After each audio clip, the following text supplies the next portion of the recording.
You know that feeling, right? That if you could just get that one promotion, that one relationship, that one thing, then you'd finally be content. We all feel it. But what if that feeling of incompleteness isn't actually a problem to be solved? What if it's the very thing that makes us human? All right, let's dive into this, looking at it all through a pretty fascinating psychoanalytic lens. So, let's kick things off with a huge question. We tend to sort our desires into these neat little piles, don't we? Love, creativity, spirituality, that's the good pile. And then greed, envy, lust, that's the bad pile over there.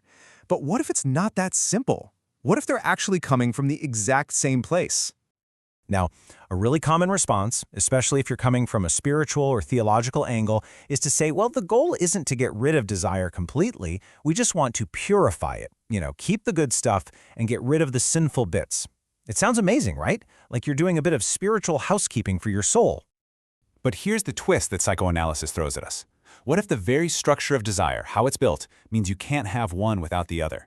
What if the same engine that powers our highest, most beautiful aspirations is the exact same one that creates our darkest impulses? To really get this, we got to go all the way back to the beginning. Okay, so this brings us to our first major idea, the way language itself creates this constant feeling of lack.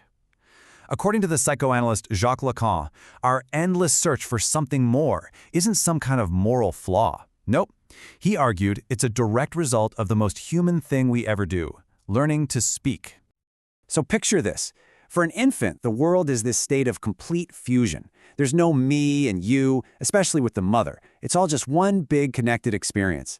But then, language happens. We learn words. And the second a child learns the word mother, a tiny but massive gap opens up. See, the word is just a symbol. It isn't the real, warm, present person.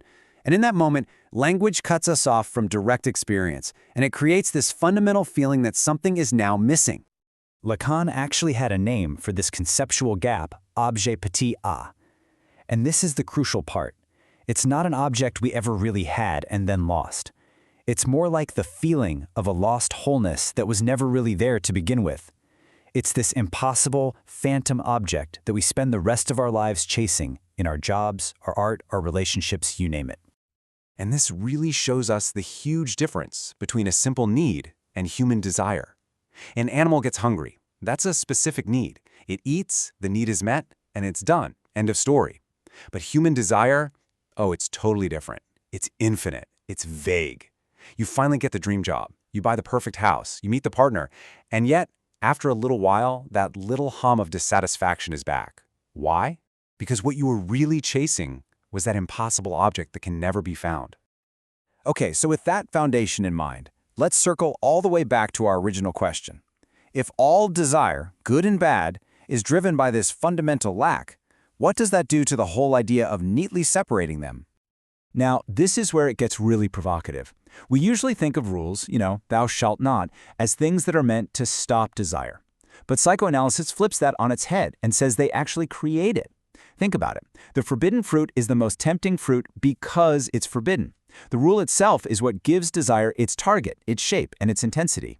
Without that prohibition, the whole structure of wanting it would just fall apart. And this isn't just true for our so-called bad desires. Look at our noblest ones. They're built on the exact same architecture of lack. That deep, powerful love for God, it's fueled by the massive felt distance between the human and the divine. The drive to create art, it comes from that frustrating gap between the perfect vision in your head and what you can actually get onto the canvas. These good desires aren't some pure, separate thing. They are born from the very same feeling of incompleteness. This whole system also produces something else Lacan called jouissance. You can think of it as this excessive, almost painful pleasure that you get from pushing boundaries and breaking the rules. It's that weird thrill of transgression. And this isn't some bug in the system that we can just patch out. It's a core feature of how desire works. It shows how that sinful excess and that pure spiritual longing are really just two products from the exact same factory. So if we accept this, that we are fundamentally, structurally incomplete beings, what on earth are we supposed to do about it? Well, there are basically two major paths we can take to try and find meaning in all this. On one side, you've got what we could call the theological solution. It sees this lack as a kind of wound, something that's broken and needs to be healed. The goal is to fill that void, usually with a divine presence, with the promise of a future where you will finally be whole and totally satisfied. But on the other side, the psychoanalytic solution asks, but what if the void isn't a wound? What if it's just the way we're designed? Here the goal isn't to fill the void, but to fundamentally change your relationship to it. The psychoanalytic term for this whole process is traversing the fantasy. And it's not about becoming some Zen master with no desires at all, not even close. It's about a profound realization that the one perfect thing you believed would finally complete you, well, it's a fantasy. It was never there to begin with. And paradoxically, when you let go of that demand for perfection, that's what frees you to actually enjoy the messy, beautiful, incomplete reality of your life. So, let's wrap all this up by looking at this whole idea in a new light. Instead of seeing our fundamental lack as some kind of curse, what if we see it as the very engine that powers everything that actually matters in our lives? So, why does any of this matter for you, personally? Well, first and most importantly, that nagging feeling that something's missing, it is not your fault. It is not a personal failure. It is the shared universal structure of being a human.